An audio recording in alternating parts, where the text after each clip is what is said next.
मैं आपको अपने अनुभव के बारे में थोड़ा बताना चाहता हूँ। शीर्षक: मैंने एक सूखी बैटरी पी ली। मुझे दिलचस्पी थी और सूखी बैटरी में निहित तरल पिया। उसके बाद मैं अस्पताल गया और अपना पेट धोया। मुझे लगा कि मैं मरने वाला हूँ। मैं अब अच्छी तरह से जी रहा हूँ। नमस्ते सज्जनों। हेलो महिलाओं। यह ताकाजुन है। आइए आज अपने भविष्य के लिए ज्ञान का निर्माण करें। किताबों को पढ़े बिना घर पर ढेर होने से रोककर पढ़ने की आदतों को विकसित करने के लिए मनोविज्ञान। क्या आपने एक किताब खरीदी है लेकिन इसे बिना पढ़े घर पर छोड़ दिया है? नतीजतन, मुझे लगता है कि ऐसे कई लोग हैं जो दोषी महसूस करते हैं और किताबें पढ़ना बहुत अधिक बंद कर देते हैं। दो कारण हैं कि हम किताबें क्यों नहीं पढ़ते हैं। 1. मुझे पढ़ने की आदत या समय नहीं है। 2. मैं इसे पूरी तरह से समझने की कोशिश कर रहा हूँ। पूर्णतावाद कार्य करने की क्षमता को कम करता है। शुरू से अंत तक पूरी तरह से पढ़ने और समझने की कोशिश करना एक ऐसे व्यक्ति की विशेषता है जो बिना पढ़े घर पर किताबों के साथ लोड होने की स्थिति में समाप्त होता है। मैं लोगों को क्या करना चाहता हूँ जब वे किताबें पढ़े बिना घर पर खड़ी किताबें छोड़ दें। सबसे पहले, पूरी किताब का एक सिंहावलोकन। यह समझना आवश्यक है कि पुस्तक में क्या लिखा गया है क्योंकि यह अनुमानित और अच्छा है। बेशक, मैं चाहूँगा कि आप सामग्री की तालिका देखें। बस समझ की भावना प्राप्त करने से इसे पढ़ना आसान हो जाता है। इसलिए, सामग्री की तालिका को देखने के बाद, आइए अंत तक प्रत्येक अध्याय या अनुभाग के निर्यात और सारांश को हल्के ढंग से पढ़ें। जब कोई अंतर होता है, तो मनुष्य इसे भरना चाहते हैं। उदाहरण के लिए, कोठरी में आधे कपड़े कचरे के रूप में फेंक दिए जाते हैं। फिर, खाली आधा कुछ ही समय में फिर से कपड़ों से भर जाएगा। इसलिए आपको पढ़ने में सबसे पहले उस अंतर को बनाना चाहिए।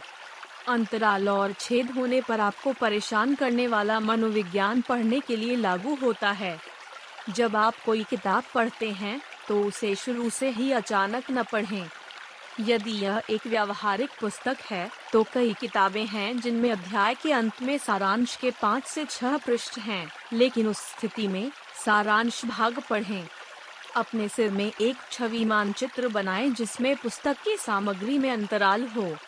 फिर, मैं पढ़ते समय उस अंतर को भर देता हूँ। इस तरह, आप किताबों को बिना पढ़े घर पर स्टैक्ड रहने से रोक सकते हैं। सबसे पहले, मुझे लगता है कि इस तरह के सारांश के साथ एक पुस्तक चुनना एक अच्छा विचार है। पूर्णतावाद बेकार है। जितने गंभीर पूर्णतावादी लोग होते हैं, उतना ही कम वे सारांश पढ़ने से संतुष्ट होते हैं और उन्हें लगता है कि वे सब कुछ पढ़ेंगे और समझेंगे, इसलिए वे कार्य करने में सक्षम नहीं होंगे। यदि किसी पुस्तक में सारांश है, तो उसे सारांश से पढ़ें। यदि आप सामग्री के बारे में चिंतित हैं, तो पूरी बात पढ़ें। यदि यह बोल्ड अक्षरों या चिन्हों वाली पुस्तक है, तो इसी तरह पहले अपनी आंखों के साथ केवल उस हिस्से का पालन करें। यदि आप इससे संतुष्ट हैं, तो यह स्तर की एक पुस्तक है या एक पुस्तक है जिसे बहुत अच्छी तरह से संक्षेप में प्रस्तुत किया गया है, इसलिए यह ठीक है। इसके विपरीत, यदि आप सामग्री के बारे में चिंतित हैं या अधिक जानना चाहते हैं, तो शुरुआत से ही पाठ पढ़ें। अचानक शुरुआत से पढ़ना और सब कुछ पढ़ने की कोशिश करना घर पर ढेर किताबें छोड़ने का नंबर 1 कारण है। कुछ लोग मोटी किताबें पढ़ने के बारे में सोचते हैं जब लगातार छुट्टियां होती हैं या उन्हें सप्ताहांत पर पढ़ते हैं, लेकिन जितना अधिक मनुष्य विलंब करते हैं, उतना ही वे अभिनय करना बंद कर देते हैं। ऐसा कहा जाता है कि मानव व्यवहार को रोकने का सबसे अच्छा तरीका शिथिलता है। घर पर भरी हुई किताब को बिना पढ़े छोड़ने की स्थिति को रोकने का सबसे अच्छा तरीका ब्राउजिंग इसे करने का सबसे अच्छा तरीका है।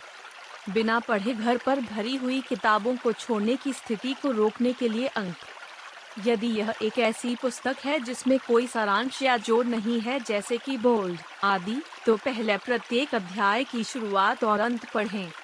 यदि यह सारांश वाली पुस्तक है, तो पहले सारांश पढ़ें। यदि यह बोल्ड जैसे जोड़ देने वाली पुस्तक है, तो पहले केवल उस भाग को पढ़ें। इसके शीर्ष पर कृपया इसे पढ़ें जहां से आप रुचि रखते हैं। यदि आप इसे बिना पढ़े घर पर स्टैट्स छोड़ रहे हैं, तो कृपया इसे आजमाएं। वैसे, मान लीजिए कि आपके पास अपने इम्प्रेशन पढ़ने और सबमिट करने के लिए होमवर्क है। और ऐसे लोग हैं जो केवल सारांश पढ़ते हैं और अपने इम्प्रेशन लिखते हैं। यह स्पीड रीडिंग तकनीक भी है। मैं केवल सारांश पढ़ता हूँ और पुस्तक की सामग्री को स्वयं सारांशित करता हूँ। और जब मैं एक किताब पढ़ता हूँ, तो मैंने जो लिखा है उसके विवरण और विशिष्ट उदाहरण जुड़े हुए हैं, और पूरी किताब पढ़ने और फिर मेरे इम्प्रेशन लिखने से याद रखना आसान है। यह ज्ञान कैसा था?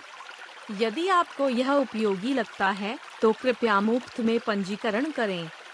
हर व्यक्ति में हमेशा अपना जीवन बदलने की शक्ति होती है। आज सबसे छोटा दिन है। आइए ज्ञान के साथ कार्य करें और अपने भविष्य के लिए आगे बढ़ें। जल्द मिलते हैं।